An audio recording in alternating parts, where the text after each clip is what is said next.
ಅದನ್ನು ಒಪ್ಕೊಳ್ಳೋದಕ್ಕೆ ಸಾಧ್ಯ ಇಲ್ಲ. ನಾನು ಮುಖ್ಯಮಂತ್ರಿಗಳಿಗೆ ಮತ್ತೆ ಮನವಿ ಮಾಡ್ತೀವಿ.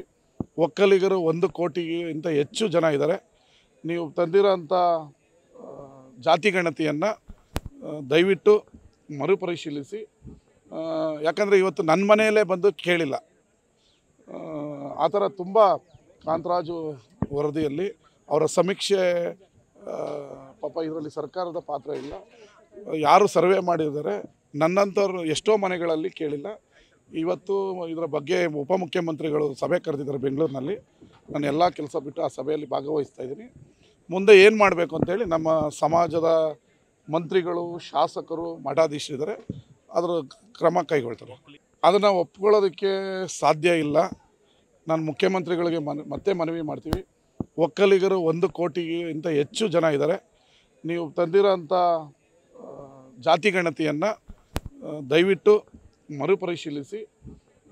ಯಾಕಂದರೆ ಇವತ್ತು ನನ್ನ ಮನೆಯಲ್ಲೇ ಬಂದು ಕೇಳಿಲ್ಲ. ಆ ಥರ ತುಂಬ ಕಾಂತರಾಜು ವರದಿಯಲ್ಲಿ ಅವರ ಸಮೀಕ್ಷೆ ಪಾಪ ಇದರಲ್ಲಿ ಸರ್ಕಾರದ ಪಾತ್ರ ಇಲ್ಲ. ಯಾರು ಸರ್ವೆ ಮಾಡಿದ್ದಾರೆ, ನನ್ನಂಥವ್ರು ಎಷ್ಟೋ ಮನೆಗಳಲ್ಲಿ ಕೇಳಿಲ್ಲ. ಇವತ್ತು ಇದರ ಬಗ್ಗೆ ಉಪಮುಖ್ಯಮಂತ್ರಿಗಳು ಸಭೆ ಕರೆದಿದ್ದಾರೆ ಬೆಂಗಳೂರಿನಲ್ಲಿ. ನಾನು ಎಲ್ಲ ಕೆಲಸ ಬಿಟ್ಟು ಆ ಸಭೆಯಲ್ಲಿ ಭಾಗವಹಿಸ್ತಾ ಇದ್ದೀನಿ. ಮುಂದೆ ಏನು ಮಾಡಬೇಕು ಅಂತೇಳಿ ನಮ್ಮ ಸಮಾಜದ ಮಂತ್ರಿಗಳು, ಶಾಸಕರು, ಮಠಾಧೀಶರಿದ್ದಾರೆ, ಅದರ ಕ್ರಮ ಕೈಗೊಳ್ತಾರೆ. ಅದನ್ನು ಒಪ್ಕೊಳ್ಳೋದಕ್ಕೆ ಸಾಧ್ಯ ಇಲ್ಲ. ನಾನು ಮುಖ್ಯಮಂತ್ರಿಗಳಿಗೆ ಮತ್ತೆ ಮನವಿ ಮಾಡ್ತೀವಿ. ಒಕ್ಕಲಿಗರು 1 ಕೋಟಿಗಿಂತ ಹೆಚ್ಚು ಜನ ಇದ್ದಾರೆ. ನೀವು ತಂದಿರೋಂಥ ಜಾತಿ ಗಣತಿಯನ್ನು ದಯವಿಟ್ಟು ಮರುಪರಿಶೀಲಿಸಿ. ಯಾಕಂದರೆ ಇವತ್ತು ನನ್ನ ಮನೆಯಲ್ಲೇ ಬಂದು ಕೇಳಿಲ್ಲ. ಆ ಥರ ತುಂಬ ಕಾಂತರಾಜು ವರದಿಯಲ್ಲಿ ಅವರ ಸಮೀಕ್ಷೆ ಪಾಪ ಇದರಲ್ಲಿ ಸರ್ಕಾರದ ಪಾತ್ರ ಇಲ್ಲ.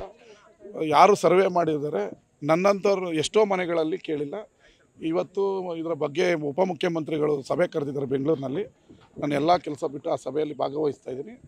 ಮುಂದೆ ಏನು ಮಾಡಬೇಕು ಅಂತೇಳಿ ನಮ್ಮ ಸಮಾಜದ ಮಂತ್ರಿಗಳು, ಶಾಸಕರು, ಮಠಾಧೀಶರಿದ್ದಾರೆ, ಅದರ ಕ್ರಮ ಕೈಗೊಳ್ತಾರೆ. ಅದನ್ನು ಒಪ್ಕೊಳ್ಳೋದಕ್ಕೆ ಸಾಧ್ಯ ಇಲ್ಲ. ನಾನು ಮುಖ್ಯಮಂತ್ರಿಗಳಿಗೆ ಮತ್ತೆ ಮನವಿ ಮಾಡ್ತೀವಿ. ಒಕ್ಕಲಿಗರು 1 ಕೋಟಿಗಿಂತ ಹೆಚ್ಚು ಜನ ಇದ್ದಾರೆ.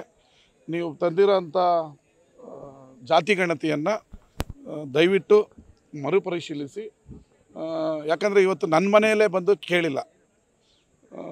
ಆ ಥರ ತುಂಬ ಕಾಂತರಾಜು ವರದಿಯಲ್ಲಿ ಅವರ ಸಮೀಕ್ಷೆ ಪಾಪ ಇದರಲ್ಲಿ ಸರ್ಕಾರದ ಪಾತ್ರ ಇಲ್ಲ. ಯಾರು ಸರ್ವೆ ಮಾಡಿದ್ದಾರೆ, ನನ್ನಂಥವ್ರು ಎಷ್ಟೋ ಮನೆಗಳಲ್ಲಿ ಕೇಳಿಲ್ಲ. ಇವತ್ತು ಇದರ ಬಗ್ಗೆ ಉಪಮುಖ್ಯಮಂತ್ರಿಗಳು ಸಭೆ ಕರೆದಿದ್ದಾರೆ ಬೆಂಗಳೂರಿನಲ್ಲಿ. ನಾನು ಎಲ್ಲ ಕೆಲಸ ಬಿಟ್ಟು ಆ ಸಭೆಯಲ್ಲಿ ಭಾಗವಹಿಸ್ತಾ ಇದ್ದೀನಿ. ಮುಂದೆ ಏನು ಮಾಡಬೇಕು ಅಂತೇಳಿ ನಮ್ಮ ಸಮಾಜದ ಮಂತ್ರಿಗಳು, ಶಾಸಕರು, ಮಠಾಧೀಶರಿದ್ದಾರೆ, ಅದರ ಕ್ರಮ ಕೈಗೊಳ್ತಾರೆ.